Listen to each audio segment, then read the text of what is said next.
बच्चों, good morning. मैं अमरदीप और आप सबका हमारे YouTube channel global chemistry classes bye Amardeep sir में स्वागत है। अगर वीडियो पसंद आए तो आप लोग ज़्यादा से ज़्यादा है ना शेयर करें और उसे भी शेयर करने को कहें। इसी के साथ शुरुआत करते हैं।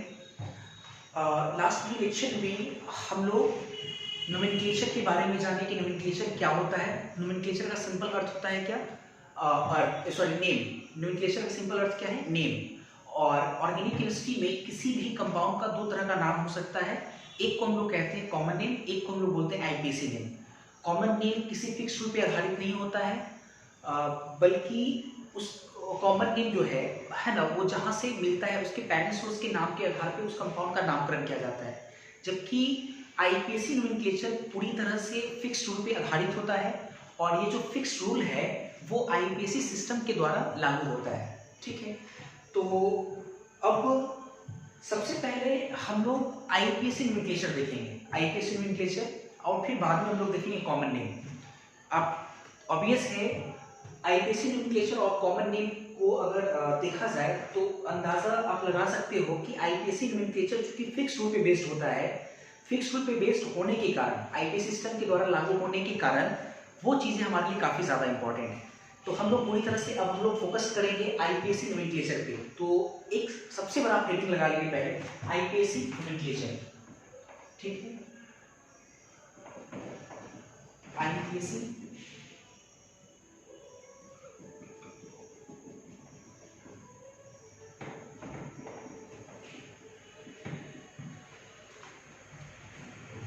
नोमेनक्लेचर। ठीक, आईपीसी नोमेनक्लेचर। ठीक, इसके बाद देखते हैं जरा आईपीसी नोमेनक्लेचर। ऐसे समझो, अगर आपको ऑर्गेनिक केमिस्ट्री में किसी भी कंपाउंड का आईपीसी नोमेनक्लेचर लिखना है तो उसके लिए एक पैटर्न होता है, पैटर्न। उस पैटर्न को आपको याद रखना पड़ेगा और उस पैटर्न को अगर आप याद रखते हैं तो आपके लिए किसी भी कंपाउंड का आईपीसी नोमेनक्लेचर को लिखना आसान होगा। आपके दिमाग में क्वेश्चन ये होगा कि सर अभी आपने पैटर्न की बात की थी, पैटर्न, तो हमको ये जानना है सर कि पैटर्न का मतलब क्या होता है, क्या पैटर्न है। तो आप इसको ऐसे समझो, जैसे अगर मान लो कि किसी व्यक्ति का अगर नाम रमेश है, रमेश देखने से लगता है, ऑब्वियस है, उसकी जेंडर की अगर बात करें वो मेल है, ऑब्वियस है कुमार वगैरह लग सकता है, और कास्ट के हिसाब से अगर सोचे तो मान लो कि उसमें अग्रवाल लगता है। तो एक बच्चा है जिसका है ना नाम में उसका रमेश है, मेल है, ऑब्वियसली कुमार लगेगा, और जो उसका जो टाइटल है वो अग्रवाल है। तो आपको उसके नाम को अगर कंप्लीट अगर आपको लिखना है तो आप कैसे लिखोगे? क्या आप ऐसे लिखोगे कुमार रमेश अग्रवाल? बिल्कुल नहीं। क्या आप ऐसे लिखोगे अग्रवाल कुमार रमेश? बिल्कुल नहीं। क्या आप ऐसे लिखोगे रमेश अग्रवाल कुमार? नहीं लिखोगे।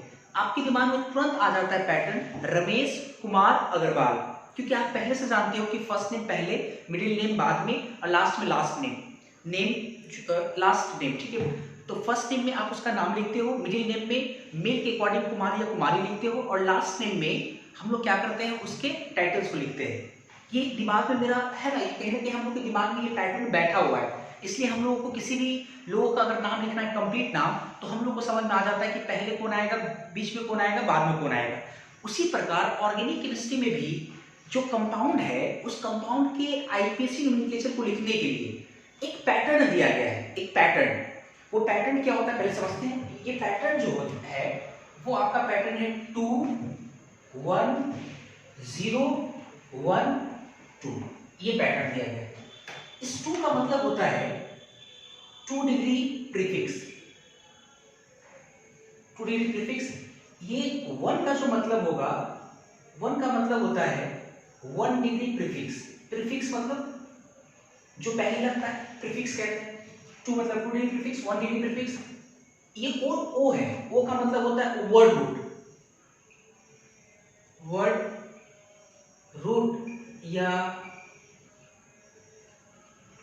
Root word. इस 1 का मतलब होता है 1 डिग्री सफिक्स जो बाद में लगता है, और इस 2 का मतलब होता है 2 डिग्री सफिक्स। ठीक है, 2 stands for 2 degree prefix, 1 stands for 1 degree prefix, और ये O है। हालांकि क्योंकि पैटर्न आपको ध्यान रहे 2 1 0 1 2, याद करने में थोड़ा आसान लगे 2 1 0, 0 का आप O पढ़ेंगे O, और ये O का मतलब होता है वर्ड रूट, W साइलेंट होता है वर्ड O, ओड रूट, वर्ड रूट या रूट वर्ड। ये इस 1 का मतलब होता है 1 डिग्री सफिक्स, 2 का मतलब होता है 2 डिग्री सफिक्स। मतलब मैं ये कहना चाह रहा हूँ कि ऑर्गेनिक केमिस्ट्री में अगर आपको किसी भी कंपाउंड का नाम लिखना है तो आपको इस पैटर्न पे नाम लिखना पड़ेगा। मतलब ये कि जैसे किसी भी कंपाउंड में भी है ना, किसी भी कंपाउंड का जो नाम होता है वो भी कहीं ना कहीं छोटे छोटे पार्ट से मिल करके बनता है, छोटे छोटे पार्ट्स का नाम होगा। उन छोटे छोटे पार्ट्स के नाम को आपको एक पैटर्न के रूप में सजाना है।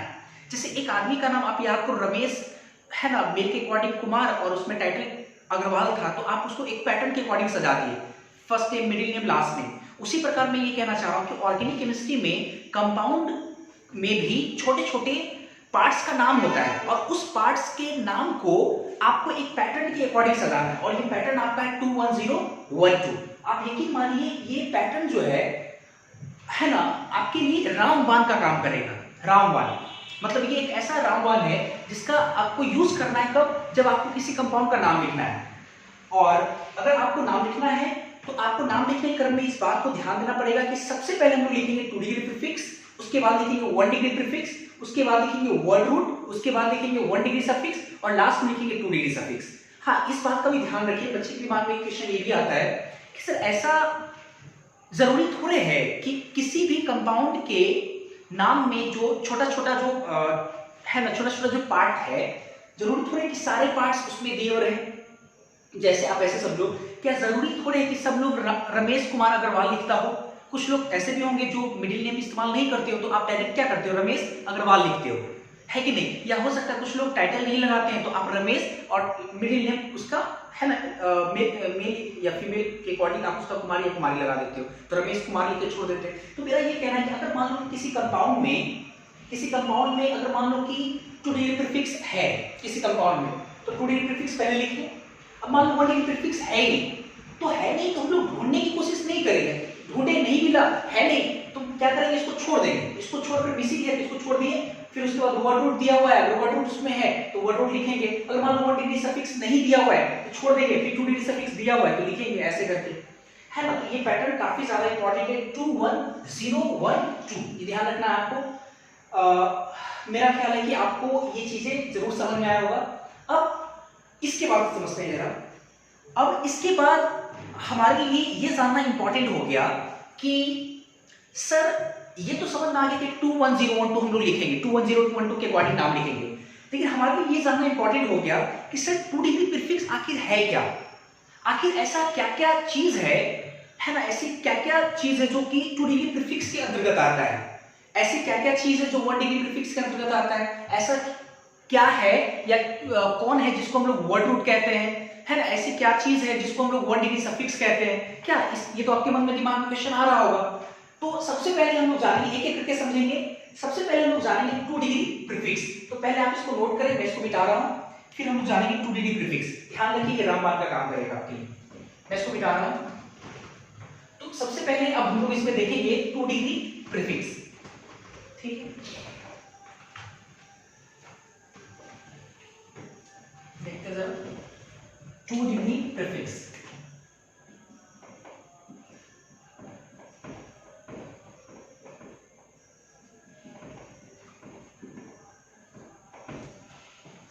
टू डिग्री प्रीफिक्स, ठीक है, समझते चल रहे हैं। अच्छा देखो, एक बात मैं और क्लियर कर देता हूं। जैसे बहुत सारे बच्चे जो है कि मन में हमेशा एक जो है मन में क्लैरिटी रहती है कि है ना, सॉरी, मन में क्वेरीज रहती है कि सर, हमेशा दिमाग में रहता है कि सर जो मतलब इसके पीछे कारण बताइए क्या है। कोई भी चीज़ अगर मैं आपको समझाता हूँ या बताता हूँ तो आप उसके पीछे कारण पूछते हैं।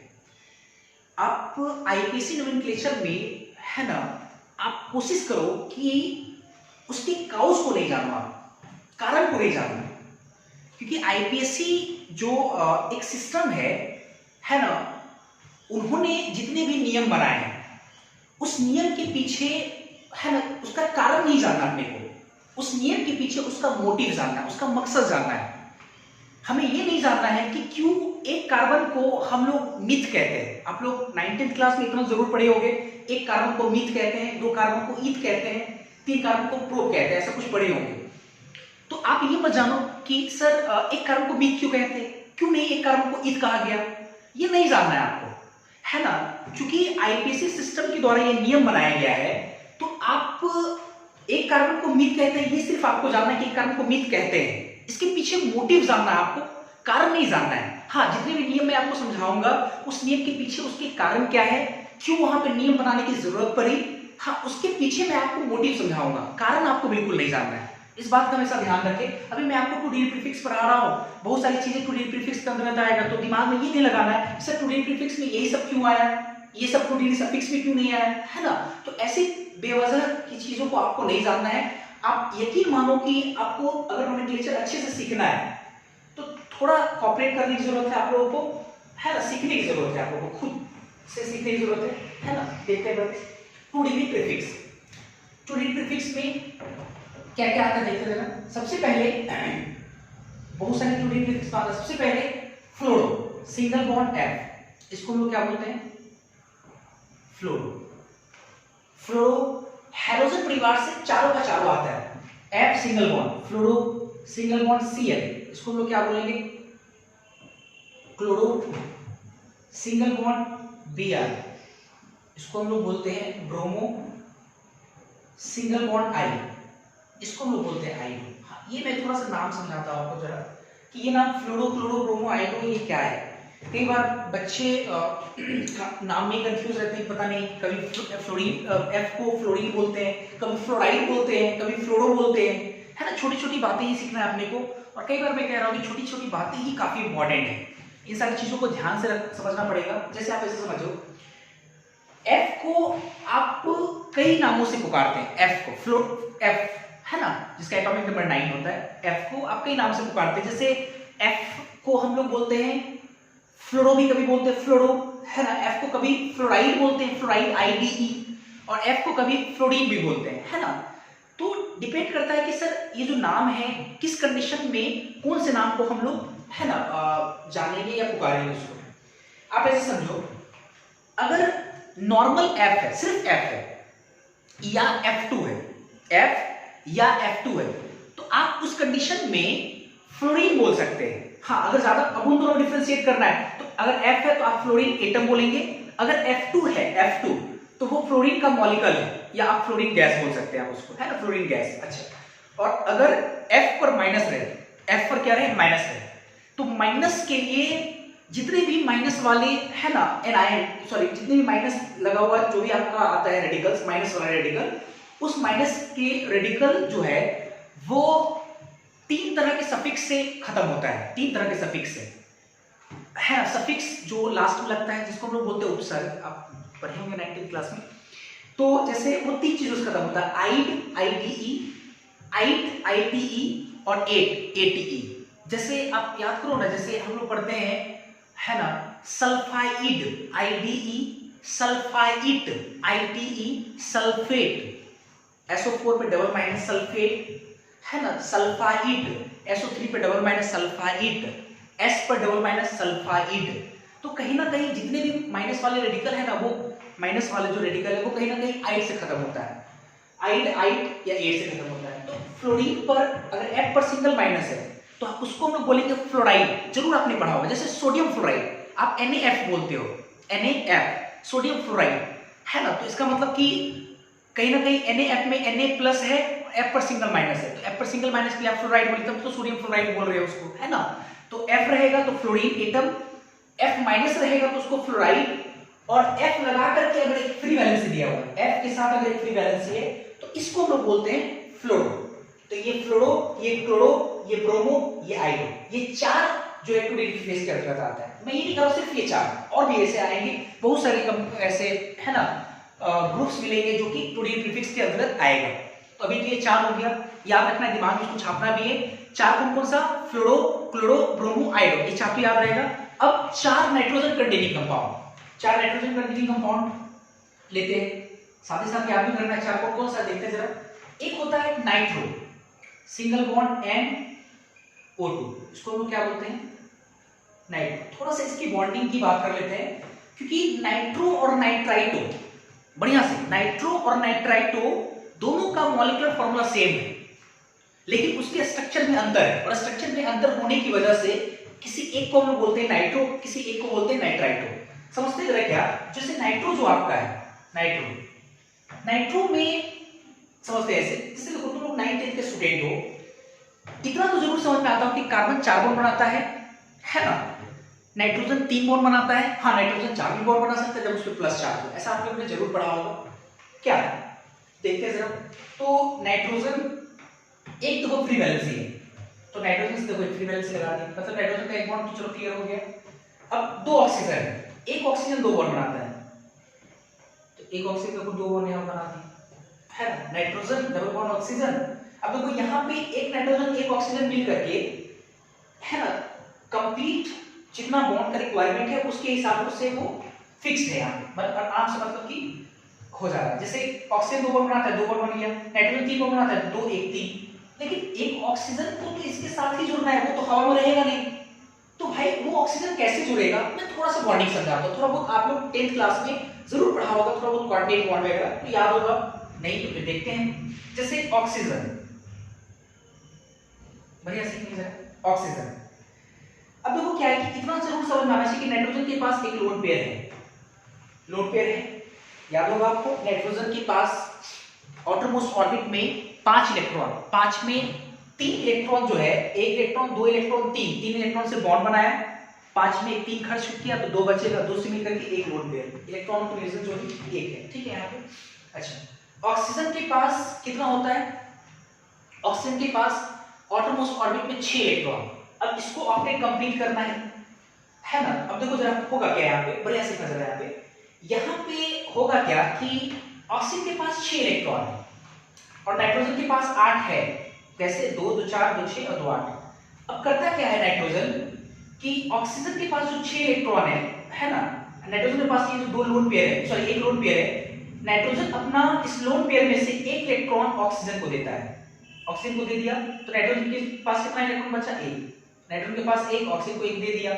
क्योंकि नाइट्रोजन ने ऑक्सीजन को 1 इलेक्ट्रॉन दिया है, ऑक्सीजन ने लिया है, तो ऑक्सीजन पर कैसा चार्ज आएगा, माइनस चार्ज, और नाइट्रोजन ने चूंकि 1 इलेक्ट्रॉन दिया तो नाइट्रोजन पर कैसा चार्ज आएगा, प्लस चार्ज। और अब कहेगा नाइट्रोजन ऑक्सीजन को कि मेरे साथ तुम अब शेयर करो, 1 इलेक्ट्रॉन तुम्हारे पास भी, 1 इलेक्ट्रॉन मेरे पास भी, अब इसको शेयर करते हैं, शेयर कर दिए। ये जो बॉन्ड बना, आप इसको ऐसे भी चाहे लिख सकते हैं, देखो ये जो बॉन्ड बना इसमें तो सैटिस्फाइड है, कैसे थोड़ा समझाते हैं, सब ऑप्टिक कंप्लीट, कैसे नाइट्रोजन प्लस उसके पास लोन पेयर तो है नहीं, तो 2 1 3 1 4 4 बॉन्ड का मतलब 8 इलेक्ट्रॉन, इस ऑक्सीजन का तो 8 कंप्लीट है, 2 लोन पेयर और 2 इधर 8। अब देखो इसके पास भी 8 हो गया, कैसे पहले 6 था, 6 इलेक्ट्रॉन था, और अब देखो ये शेयरिंग में भाग ले रहा है, तो शेयरिंग के कारण कितना हो गया, 2 इधर, तो 8 इसका भी कंप्लीट हो गया। क्योंकि एक पार्टिकुलर एटम के द्वारा है ना, एक पार्टिकुलर एटम के द्वारा जो है वो शेयरिंग ऑफ इलेक्ट्रॉन हो रहा है, शेयर किया जा रहा है, जिसको हम लोग बोलते हैं कोऑर्डिनेट बॉन्ड। तो आप चाहे इस चीज को N डबल बॉन्ड O और कोऑर्डिनेट एरो का साइन, मतलब नाइट्रोजन ने ऑक्सीजन को इलेक्ट्रॉन दिया है तो नाइट्रोजन से ऑक्सीजन की तरफ एरो का साइन लगाएंगे ऐसे, तो आप इसको चाहे ऐसे लिख सकते हैं चाहे ऐसे लिख सकते हैं, तो ये नाइट्रो का बॉन्डिंग हो गया, ठीक है। उम्मीद है कि समझ में आ रहा होगा आपको, ठीक है। उसके बाद देखते जरा, एक होता है नाइट्रोसो, नाइट्रोसो NO, N है ना O, NO, इसको हम लोग बोलते हैं नाइट्रोसो, नाइट्रोसो। इसके बॉन्डिंग की बात करें, इसका बॉन्डिंग बहुत आसान है, नाइट्रोजन एक फ्री वैलेंस इधर और एक ऑक्सीजन है, डबल बॉन्ड ऑक्सीजन, देखो ये नाइट्रोसो हो गया क्या।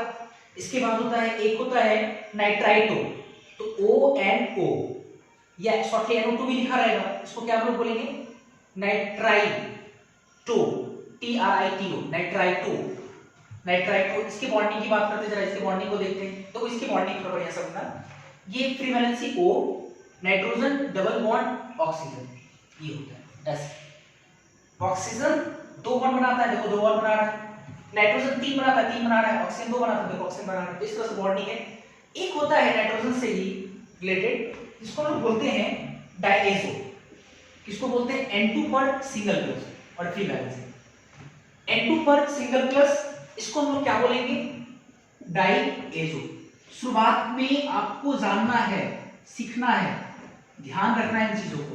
डाइएजो N2 पर single plus nitrogen free valency को क्या बोलेंगे, डाइएजो। अब इसकी बॉन्डिंग को थोड़ा दिखा दिया आपको, इसका बॉन्डिंग कैसे होगा।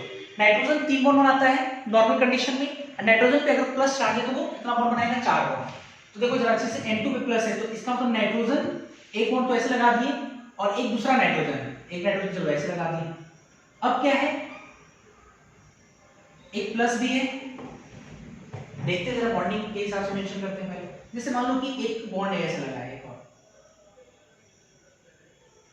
अब देखो क्या है ना प्रॉब्लम कि सर इस नाइट्रोजन का तो है ना 3 बॉन्ड तो बना लिए ये नाइट्रोजन, लेकिन ये नाइट्रोजन 2 ही बॉन्ड बना रहा है, तो एक बॉन्ड और क्यों ना लगा दिया जाए। जैसे लेकिन एक बॉन्ड लगाएंगे, ये नाइट्रोजन तो 3 बॉन्ड बना ले रहा है लेकिन ये नाइट्रोजन 4 बॉन्ड बना रहा है, इसका मतलब कहीं ना कहीं इस पर प्लस रहेगा, क्योंकि 4 बॉन्ड तब बना सकता है जब उससे प्लस चार्ज हो। तो इसका बॉन्डिंग कुछ इस तरह से होगी, है ना। तो अब तक अभी हम लोग 2 डिग्री प्रीफिक्स में 8 ग्रुप के बारे में पढ़े। कौन कौन सा, इसको याद भी करते चलना है कि ये सब 2 डिग्री प्रीफिक्स के अंतर्गत आता है। कौन कौन सा, हैलोजन परिवार से 4, कौन कौन, फ्लोरो, क्लोरो, ब्रोमो, आइडो, और 4 नाइट्रोजन कंटेनिंग कंपाउंड कौन कौन सा, नाइट्रो, NO2, नाइट्रोसो, NO, तीसरा नाइट्राइटो, ONO, और चौथा डायएजो, N2+, डायएजो। क्लियर है। इसके बाद फिर आगे देखते हैं। इसके बाद alkyl group, free valency alkyl को लोग R बोलते हैं, अल्काइल, ठीक है, फ्री वैलेंसी R। आपको याद होगा, आप अल्काइल जरूर पढ़े होंगे। फ्री वैलेंसी R, R को अल्काइल हम लोग बोलते हैं, है ना, free valency R। Alkyl, alkyl किसको बोलते हैं, हम लोग पढ़े हैं। अल्काइल किसको बोलते हैं, कोई एल्केन है, एल्केन, एल्केन, एल्कीन, अल्काइल लोग पढ़े। अगर एल्केन से एक हाइड्रोजन को निकाल दो, एक हाइड्रोजन -H, एक हाइड्रोजन निकाल दो, तो जो मिलेगा उसको हम लोग क्या बोलेंगे, अल्काइल बोलेंगे। उसको क्या बोलेंगे हम लोग, अल्काइल। जैसे एल्कीन का फॉर्मूला होता है CnH2n +2, तो एक हाइड्रोजन निकालने के बाद अल्काइल का फॉर्मूला होगा CnH2n +1, लेकिन एक फ्री वैलेंसी भी आएगा। फ्री वैलेंसी क्यों, क्योंकि आपने एक हाइड्रोजन को निकाला है तो कहीं ना कहीं किसी एक कोई एक ऐसा कार्बन होगा जिससे एक फ्री वैलेंसी आ जाएगा, एक है ना कम बॉन्ड होगा उसके पास, तो एक कम बॉन्ड को मतलब हम फ्री वैलेंसी लिखेंगे। फॉर एग्जांपल जैसे मीथेन अगर हम ले, जैसे देखो ना CH4, ये आपका क्या है, मीथेन, एल्केन है, ये एल्केन है ना। और आप जानते भी होंगे कि एल्केन में सफिक्स क्या लगता है, एन, और एल्केन से एक हाइड्रोजन को हटा देते हैं तो जो बनता है उसमें सफिक्स क्या लगता है, आई। ये जानते होंगे आपको।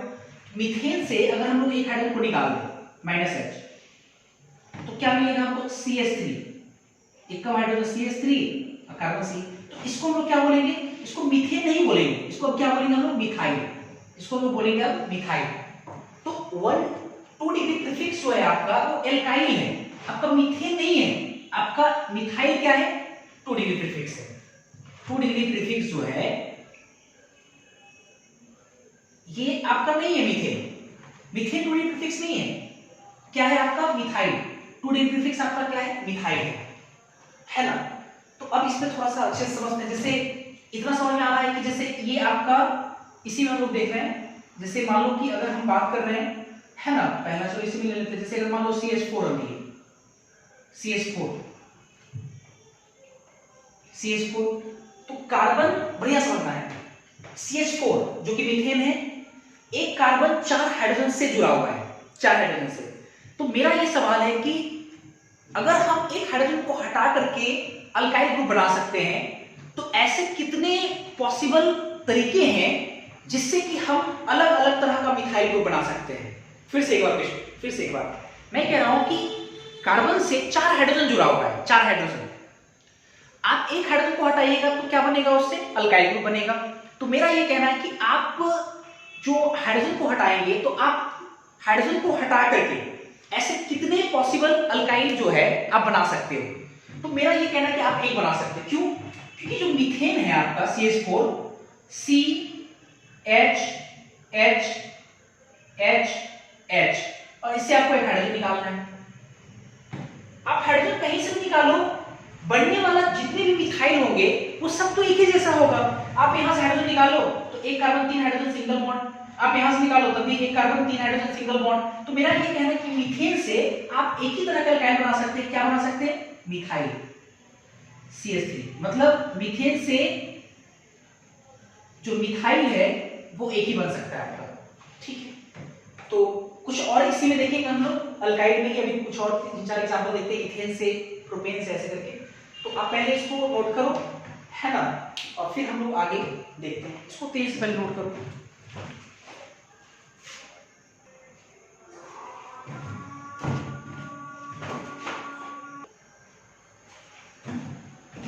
इसके बाद सेकेंड हम लोग देखते हैं,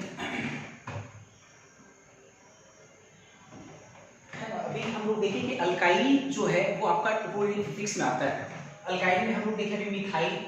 इसके बाद हम लोग देखते हैं दो कार्बन जिसको हम बोलते हैं इथेन। तो इथेन CH3 इसको हम लोग क्या बोलते हैं? इथेन। तो इससे जब हम लोग हाइड्रोजन को हटाएंगे तो इससे हमारा क्या बनेगा? इथाइल। तो मेरा ये सवाल है कि आप इथेन से कितने तरह का इथाइल बना सकते हैं? तो इथेन होता है 2 कार्बन का, 3 हाइड्रोजन अंडरस्टूड है यहाँ पे। तो आप एक बार हाइड्रोजन यहां से निकालिए इस वाले कार्बन से, है ना, एक हाइड्रोजन यहां से निकालते हैं तो एक फ्री वैलेंसी आएगा इस वाले कार्बन पे, और एक बार आप हाइड्रोजन यहां से निकालिए तो एक बार फ्री वैलेंसी यहां है ये, और ये दोनों सेम है, दोनों सेम कार्बन कार्बन, और यहां से एक फ्री वैलेंसी और कार्बन कार्बन इस छोर से फ्री वैलेंसी, ये भी इथाइल ये भी इथाइल, है ना।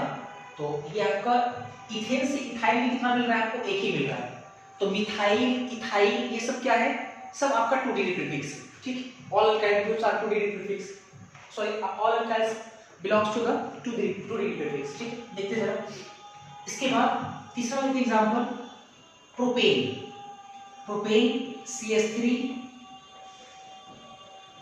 CH2 CH3, ये है ना प्रोपेन। ये और अब हम लोग देखते हैं कि प्रोपेन से कितने तरह का प्रोपाइल बना सकते हैं।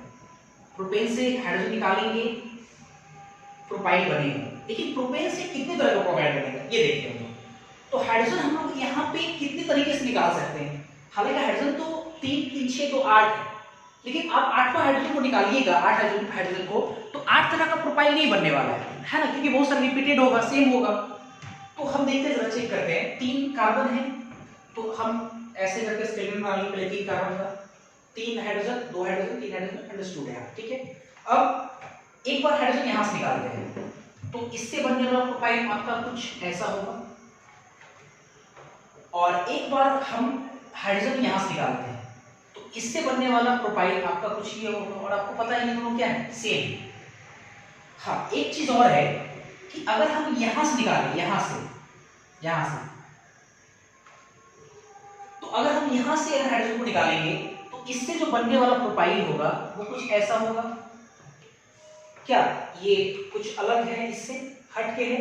इसमें क्या है कि 3 कार्बन स्ट्रेट शेप में है और लास्ट वाले कार्बन पे फ्री वैलेंसी, और इसमें आप देख सकते हैं 3 कार्बन स्ट्रेट शेप में और बीच वाले कार्बन फ्री वैलेंसी, ऑब्वियसली दोनों में अंतर है। लेकिन एक चीज बताओ कि हम लोग ये सीखे कि एल्केन से अगर हाइड्रोजन निकालते हैं अल्काइल बनता है ना, अल्काइल बनता है, और इस आधार पे अगर मीथेन से हाइड्रोजन निकालते हैं तो मिथाइल, इथेन से हाइड्रोजन निकालते हैं तो इथाइल, प्रोपेन से हाइड्रोजन निकालते हैं तो प्रोपाइल। लेकिन प्रोपेन से अगर हाइड्रोजन निकालते हैं प्रोपाइल कहते हैं, ठीक है, लेकिन प्रोपाइल यहाँ पे 2 तरह का बन रहा है ना, एक ये बन रहा है और एक ये भी बन रहा है। तो सवाल ये कि सर हम किसको प्रोपाइल कहेंगे? क्योंकि आप एक चीज सोचो जरा, अगर हम इसको प्रोपाइल बोलते हैं तो फिर इसको क्या बोलेंगे? जैसे आप ऐसा समझो कि जैसे देखो ना, पहले ऐसे समझते हैं कि नाम, किसी भी कंपाउंड का नाम करने का दरकार क्यों पड़ता है?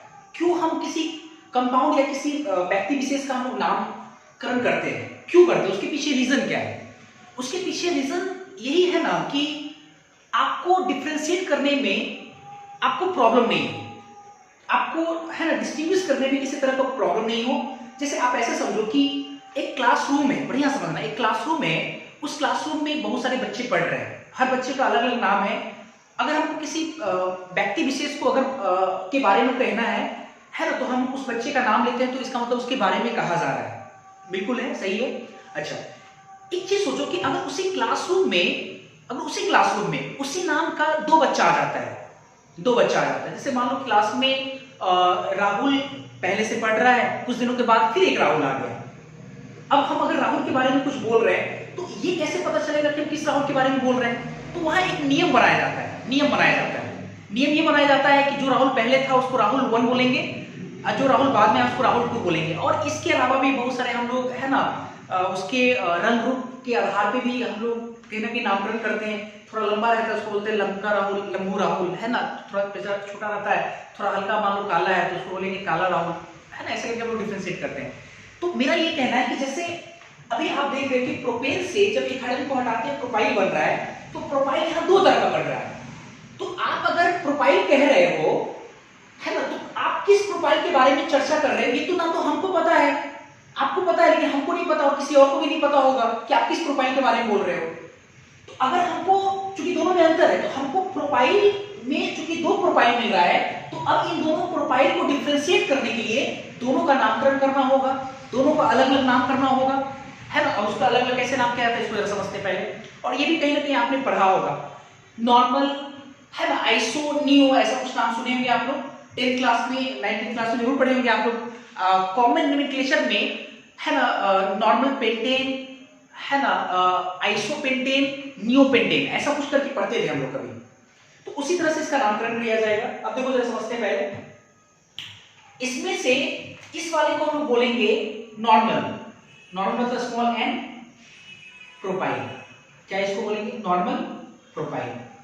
और ये जो नीचे वाला आपका है इसको हम लोग बोलते हैं आइसोप्रोपाइल। ये नॉर्मल प्रोपाइल और ये नीचे वाला आइसोप्रोपाइल। अब सवाल ये कि सर नॉर्मल प्रोपाइल किसको कहते हैं, आइसोप्रोपाइल किसको कहते हैं? इसको बड़ा अच्छे से समझना है, मन लगा के सीखना है इसको।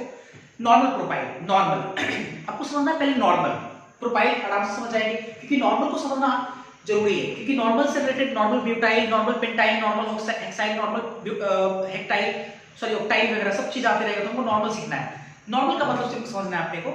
नॉर्मल का मतलब देखो क्या है कि अगर किसी, है ना, किसी मान लो कि कंपाउंड में, है ना, सारे कार्बन स्ट्रेट चेन में, सारे कार्बन क्या हो, स्ट्रेट चेन में, सारे कार्बन एक स्ट्रेट चेन में लगा हो और फ्री वैलेंसी उस स्ट्रेट चेन में किसी टर्मिनल कार्बन के साथ लगा हो, छोर वाले कार्बन के साथ लगा हो, क्या, एक फ्री वैलेंसी। सारे कार्बन स्ट्रेट चेन में, सारे कार्बन क्या हो, स्ट्रेट चेन में, और जो 2 छोर है ना, 2 में से किसी एक छोर पे क्या लगा हो, एक फ्री वैलेंसी। तो इस चीज को हम लोग बोलते हैं, इस लिंकेज को हम लोग बोलते हैं नॉर्मल बोलते हैं। क्या बोलते हैं? नॉर्मल। इसको हम लोग बोलेंगे नॉर्मल, ठीक है, नॉर्मल बोलेंगे। अब देखो क्या है, देखो अच्छे से जरा, ये 3 कार्बन देखो स्ट्रेट चेन में, और जो छोर वाला कार्बन उसे देखो फ्री वैलेंसी लगा हुआ है। 3 कार्बन स्ट्रेट चेन में, छोर वाले कार्बन फ्री वैलेंसी, इसको लोग क्या बोलेंगे, नॉर्मल प्रोपाइल बोलेंगे। तो इसको नॉर्मल प्रोपाइल बोलते हैं, नॉर्मल बोले, सॉरी पहले तो नॉर्मल हो गया। अब चूंकि 3 कार्बन है, बढ़िया सीखना है, नॉर्मल 3 कार्बन है, 3 कार्बन को हम लोग बोलते हैं, थोड़ा बहुत तो जरूर जानते हैं आप लोग, प्रो। 3 कार्बन क्या बोलते हैं? Pro. 1 meth, 2 eth, 3 pro, 4 but, 5 pen, 6 hex, है ना, 7 हेप, 8 ओ, 9 नॉन, 10 डेक बोलते हैं, ऐसा कुछ कहते हैं। तो 3 कार्बन यहाँ पे, 3 कार्बन क्या बोलते हैं? प्रो। और चूंकि फ्री वैलेंसी है तो फ्री वैलेंसी को क्या बोलते हैं? आई बोलते हैं फ्री वैलेंसी। फ्री वैलेंसी को तो एक हाइड्रोजन निकल गया, इसलिए इसका नाम क्या पड़ गया? Normal propyl. इसका नाम क्या पड़ा? Normal propyl. अब इसमें देखते हैं जरा, नॉर्मल प्रोपाइल में कोई दिक्कत नहीं, सारे कार्बन स्ट्रेट चेन में किसी छोर वाले कार्बन से एक फ्री वैलेंसी हो, तो इसको बोलेंगे नॉर्मल लिंकेज। जितने कार्बन होगा उस कार्बन के अकॉर्डिंग आप उसका नाम लिखें और लास्ट में आई लगा दें, तो इस हिसाब से हो गया नॉर्मल प्रोपाइल। अब सवाल ये कि आइसो कैसे पहचानेंगे? आइसो किसको बोलते हैं? आइसो क्या है इसको जरा समझते हैं। आइसो अगर लिंकेज आपको जानना है, आइसो लिंकेज अगर आपको ढूंढना है, तो आप कंपाउंड में जो दिया हुआ पार्ट या जो कंपाउंड है, उस कंपाउंड में आप एक ऐसे कार्बन को ढूंढिए, एक ऐसा कार्बन जिससे कि क्या हो, इस कार्बन से, किसी भी एक कार्बन से 2 मिथाइल हो, मिथाइल CH3 CH3। ढूंढो एक ऐसा कार्बन जिससे क्या हो, 2 मिथाइल हो, मिथाइल CH3 CH3, और इस कार्बन से एक हाइड्रोजन हो। कार्बन मिथाइल मिथाइल एक हाइड्रोजन। तो इस लिंकेज को हम लोग बोलते हैं आइसो लिंकेज। एकदम दिमाग में इसको रखना है। किसको बोलेंगे हम लोग? एक ऐसा कार्बन हम लोग ढूंढेंगे, अगर हमको आइसो लिंकेज पहचानना है, एक ऐसा कार्बन ढूंढेंगे जिससे दो मिथाइल जुड़ा हो, एक हाइड्रोजन जुड़ा हो। कार्बन मिथाइल मिथाइल हाइड्रोजन, इसको क्या बोलेंगे? आइसो। क्लियर है? यहां तक आइसो बोल देंगे इस चीज को। अच्छा, अब दूसरी बात, जितना कार्बन होगा उस कार्बन के अकॉर्डिंग उसका नामकरण करेंगे और लास्ट में लगाएंगे आई। इस बात का ये भी ध्यान देना है, एक बात और भी ध्यान रखना है कि जो फ्री वैलेंसी होगा इस कंडीशन में लास्ट वाले कार्बन पे होना चाहिए। जैसे कार्बन दो मिथाइल एक हाइड्रोजन, जो बचा हुआ जो कार्बन है वो कार्बन कितना भी क्योंकि एक छोर बचा हुआ है, इस छोर से कितना भी कार्बन आगे बढ़ते जाए तो फ्री वैलेंसी होना चाहिए लास्ट वाले कार्बन पे, लास्ट अंत वाले कार्बन पे। तब उसको हम लोग क्या बोलेंगे? है ना, आइसो लिंकेज बोलेंगे। ध्यान रखिए इस चीज के बारे में। तो देखो जरा अच्छे से, ये एक ऐसा कार्बन है, बढ़िया से, ये एक ऐसा कार्बन है, ढूंढो एक ऐसा कार्बन जो दो मिथाइल से जुड़ा हो। देखो दो मिथाइल से, एक मिथाइल दो मिथाइल, कार्बन चूंकि चार गुना था, इसका मतलब एक हाइड्रोजन भी है यहाँ पे, तो दो मिथाइल एक हाइड्रोजन से जुड़ा हुआ है, एक हाइड्रोजन से। इसके आगे और भी कार्बन हो सकता है लेकिन है नहीं, तो इसी कार्बन से कोई फ्री वैलेंस जुड़ गया, तो इसका मतलब ये लिंकेज कैसा हुआ? आइसो। टोटल कार्बन कितना? 1 2 3, तो प्रो, और चूंकि फ्री वैलेंसी है तो इसके लिए क्या लगा दी? आई। तो इसका नाम क्या पड़ गया? Iso propyl. आगे बढ़ेंगे और ज्यादा समझ में आएगा आपको। चलो देखते हैं जरा तीसरा, चौथा। इसी में चौथा हम लोग लेते हैं butane, CH3 CH2 CH2 CH3। इससे एक H+ निकालेंगे, सॉरी H निकालेंगे अगर इससे एक हाइड्रोजन, तो बनने वाला जो ग्रुप होगा उसको हम लोग क्या बोलेंगे? ब्यूटाइल, ब्यूटाइल बोलेंगे। अब सवाल ये कि ब्यूटेन से कितने तरह का ब्यूटाइल बनेगा, इसको जरा समझते हैं अच्छे से। 4 कार्बन है, अगर हम हाइड्रोजन यहां से निकालें तो इससे हमारा जो ब्यूटाइल बनेगा कुछ ऐसा बनेगा। अगर हाइड्रोजन यहां से निकाले तो दोनों ब्यूटाइल सेम होगा। एक तो ये बन गया हमारा। अच्छा, अब देखते हैं अब बीच वाले कार्बन से निकालते हैं, तो यहां से निकालते हैं एक बार, यहां से एक, यहां से निकालते हैं। तो मेरा ये कहना है कि ये दोनों भी क्या है? सेम है। अब अच्छे से देखो ना, ऐसे जिस कार्बन से फ्री वैलेंसी है, इस कार्बन से एक कार्बन और दो कार्बन जुड़ा हुआ है। अब देखो यहां पर भी जिस कार्बन से फ्री वैलेंसी, इससे एक कार्बन और दो कार्बन का चेन जुड़ा हुआ है, तो कहीं ना कहीं दोनों क्या है? सेम। तो एक तो ये मिल गया, सॉरी दो तरह का, तो हमको यहाँ पे ऐसे मिल गया। अच्छा, ये चूंकि ब्यूटेन है तो ये भी तो आपका ब्यूटेन ही है। 3 कार्बन स्ट्रेट चेन में, एक यहां लगा दिए, ये भी तो आपका ब्यूटेन ही है ना। अब इस लिंकेज से सोचना है, सॉरी इस वाले स्केलेटन से सोचना है कि कितने तरह का हम लोग ब्यूटाइल बना सकते हैं। अब देखो जरा यहां से, आप हाइड्रोजन यहां से निकालो, बढ़िया सीखना है। हाइड्रोजन आप यहां से निकालो, चाहे यहां से निकालो चाहे यहां से, बात बराबर है। तो किसी हम एक जगह से निकाल लेते हैं, मान लो हमने यहां से निकाला, क्या? फिर एक देखते सर, और एक यहां से अगर हम निकालेंगे यहां से, तो इससे बनने वाला जो ब्यूटाइल है वो आपका क्या होगा? थोड़ा अलग होगा। इससे देखो अलग है बिल्कुल, है ना। तो देखो टोटल ब्यूटेन से टोटल आपका 4 तरह का ब्यूटाइल बन रहा है। आप इस बात को समझो, आप यहां से निकालो तो जो फ्री वैलेंसी आएगा, यहाँ फ्री वैलेंसी, उसके पीछे वाले कार्बन दो अनदर कार्बन जुड़ा हुआ है। अगर आप यहां से निकालते तो जिस कार्बन से फ्री वैलेंसी, उससे जुड़ा हुआ जो कार्बन है वो भी देखो दो अनदर कार्बन जुड़ा हुआ है। तो कहीं ना कहीं मैं कह रहा हूं यहां से निकालो, यहां से बात बराबर है। इसलिए एक में इस स्केलेटन से एक यहां बनाए, इन तीनों कार्बन में किसी भी कार्बन से हाइड्रोजन निकाल करके एक आप यहां से निकालोगे तो बिल्कुल ये ऐसे क्या है? अलग है। तो टोटल इतना ही बनेगा और नहीं कर सकते हम। 3 कार्बन के स्ट्रेट चेन पे एक क्या की ब्रांचिंग कर दी, और अब तो ऐसा नहीं कर सकते कि 2 कार्बन लेंगे 2 का ब्रांचिंग करेंगे, क्यों? पॉसिबल तो है नहीं। तो यहां से हमारा कितना बना अपने पास? 4 तरह का ब्यूटाइल बना, ठीक है, 4 तरह का। अब देखते हैं इसके बाद। अब एक चीज जरा सोचो कि हम लोग एल्केन से जब हाइड्रोजन निकालेंगे उसको अल्काइल बोलते हैं, ब्यूटेन से हाइड्रोजन निकालेंगे उसको ब्यूटाइल बोलेंगे। लेकिन यहाँ पे 4 तरह के ब्यूटाइल बन रहा है।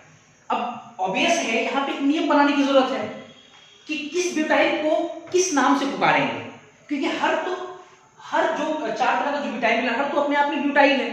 तो हम किस ब्यूटाइल के बारे में चर्चा कर रहे हैं, किसके बारे में कहा जा रहा है, ये कैसे पता चलेगा? ऑब्वियस इसको डिफरेंशिएट करना पड़ेगा। अब देखो इसको डिफरेंशिएट करके कुछ चीजें सीखेंगे यहाँ पे। अच्छा एक चीज बताओ, ये जो आपका ब्यूटाइल है ये कौन सा ब्यूटाइल होगा?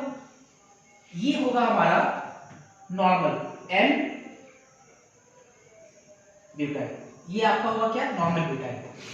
बिल्कुल कैसे, मैंने आपको सिखाया सारे कार्बन क्या हो, स्ट्रेट चेन में हो और लास्ट वाले कार्बन पे क्या हो, है ना, अंत वाले कार्बन या छोर वाले कार्बन क्या हो, फ्री वैलेंसी। फ्री वैलेंसी है उसको लोग क्या बोलेंगे, नॉर्मल। 4 कार्बन तो ब्यूट और फ्री वैलेंसी के लिए आई, तो ये हो गया नॉर्मल ब्यूटाइल। उसके बाद देखते हैं जरा, हाँ अब इसको जरा चेक करते हैं। अच्छा अगर मैं इसके बारे में आपसे पूछूं, हालांकि ये भी है, ये भी है, इसके बारे में पूछता हूं, ये क्या है, या इससे पहले मैं अगर आपसे इसी के बारे में पूछूं, ये क्या है बताओ, तो बहुत सारे बच्चे पता नहीं वो सीधा सीधा बोलते हैं सर आइसो है। अब कुछ बच्चे ऐसा बोलते हैं सर देखिए ये कार्बन, एक कार्बन इधर, एक कार्बन इधर, एक हाइड्रोजन, फ्री वैलेंस। नहीं, मैंने आपको बोला कि आइसो के लिए ढूंढो एक ऐसा कार्बन जिससे कि 2 मिथाइल हो, CH3, एक कार्बन CH3 और एक हाइड्रोजन, तो ये लिंकेज कहलाएगा आइसो।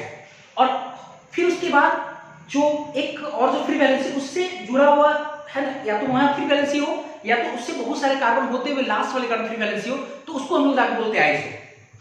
ऐसा तो यहाँ पे है नहीं सर, ये कार्बन है, एक कार्बन जरूर जुड़ा हुआ इस साइड, लेकिन इधर 2 कार्बन जुड़ा हुआ है, एक कार्बन इधर 2 कार्बन उधर जुड़ा हुआ, तो अब इस आइसो तो होगा नहीं है ना, ये आइसो नहीं होगा। फिर क्या होगा उसको बाद में डिस्कस करेंगे, पहले इसके पे आते हैं। इसको हम लोग बोलेंगे आइसो। कैसे, देखो ढूंढो एक ऐसा कार्बन, हमने एक ढूंढा ऐसा कार्बन जो 2 मिथाइल, 2 CH3, एक हाइड्रोजन, ऑब्वियसली अंडरस्टूड है, एक हाइड्रोजन है यहाँ पे, है भी आइसो है। और आगे कार्बन को बढ़ाते हुए देखो लास्ट वाले कार्बन पे क्या फ्री वैलेंसी, तो इसका मतलब ये आइसो है आपका। आइसो लिंकेज हम ढूंढ लिए आइसो, और अब हमको क्या करना है, इसका नामकरण करना है। तो ये तो आइसो ग्रुप पहचान लिया, आइसो लिंकेज पहचान गए। टोटल कितना कार्बन, 1 2 3 4, तो 4 के लिए क्या हम लोग बोलेंगे, ब्यूट, और फ्री वैलेंसी क्या लगाएंगे, ब्यूटाइल। देखो ये आपका क्या हो गया, आइसो ब्यूटाइल, ये आपका नॉर्मल ब्यूटाइल, ये आपका आइसो ब्यूटाइल। अब सवाल ये कि इसको क्या बोलेंगे और इसको क्या बोलेंगे। इसको हम लोग क्या बोलेंगे थोड़ा समझते हैं। ये आइसो नहीं है, ये आइसो बिल्कुल नहीं है। आप याद करो, आपको हमने कार्बन की डिग्री पढ़ाया था, कार्बन की डिग्री। अब ऐसे अगर कार्बन 2 साइड कार्बन से जुड़ा हो 2 डिग्री, कार्बन अगर 3 साइड कार्बन से जुड़ा हो 3 डिग्री, कार्बन अगर सिर्फ एक साइड कार्बन से जुड़ा हो उसको 1 डिग्री, ऐसे कुछ करके बोलते हैं। तो डिग्री के अकॉर्डिंग इसका हम लोग नामकरण करेंगे। जैसे अगर आप देखें जिस कार्बन पे फ्री वैलेंसी दोनों सेम है, जिस कार्बन पे फ्री वैलेंसी है, एक वैलेंसी है, तो ये जो कार्बन है 2 साइड कार्बन जुड़ा हुआ है, 2 साइड, एक साइड इधर कार्बन, एक साइड इधर कार्बन, 2 साइड कार्बन जुड़ा हुआ है, तो इस कार्बन की डिग्री क्या है, 2 डिग्री कार्बन, 2 डिग्री कार्बन। और 2 डिग्री को चूंकि हम लोग सेकेंडरी बोलते हैं, तो इसको हम लोग बोल सकते हैं सेकेंडरी। ऐसे सी डॉट में लगा सकते हैं हम लोग, पूरा नहीं लिख करके ऐसे सी डॉट लगाएंगे तो सेकेंडरी हो जाएगा, सेकेंडरी। और 4 कार्बन को बोलेंगे ब्यूट, और फ्री वैलेंसी के लिए क्या बोलेंगे, आई। फ्री वैलेंसी चूंकि 2 कार्बन में, इसलिए इसको क्या बोलेंगे, सेकेंडरी ब्यूटाइल, सेकेंडरी ब्यूटाइल बोलेंगे। ठीक है। अच्छा एक चीज और आते हैं जरा, अब यहां अगर हम लोग बात करते हैं यहां, तो अगर आप देखें है ना बढ़िया से, है ना, तो देखते जरा यहाँ पे अगर हम लोग डिग्री के अकॉर्डिंग अगर बात करें, इस कार्बन पे जो फ्री वैलेंसी, जिस कार्बन पे, इस कार्बन की डिग्री है 3 डिग्री कार्बन, तो 3 डिग्री कार्बन के कारण इसको लोग क्या बोल सकते हैं, टर्शरी, TERT, टर्ट मतलब शॉर्टली इसको बोलते हैं टर्सरी, टर्सरी शॉर्टली में बोलते हैं टर्ट, TERT, टर्सरी। और 4 कार्बन 1 2 3 4, 4 कार्बन को बोलेंगे ब्यूट, और फिर वैलेंसी के लिए आई, तो इसको हम लोग बोलेंगे टर्सरी ब्यूटाइल, टर्सरी ब्यूटाइल है ना, टर्सरी ब्यूटाइल। इसका एक और नाम है, इसको हम लोग बोलते हैं नियो भी बोलेंगे, नियो ब्यूटाइल। क्या इसको बोलेंगे हम लोग, नियो ब्यूटाइल। मतलब आप टर्सरी ब्यूटाइल बोल सकते हो और नियो ब्यूटाइल बोल सकते हो। थोड़ा समझाते हैं उसको, नियो किसको कहते हैं, टर्सरी तो आप समझ गए होंगे, नियो क्यों बोले या नियो कहते किसको है।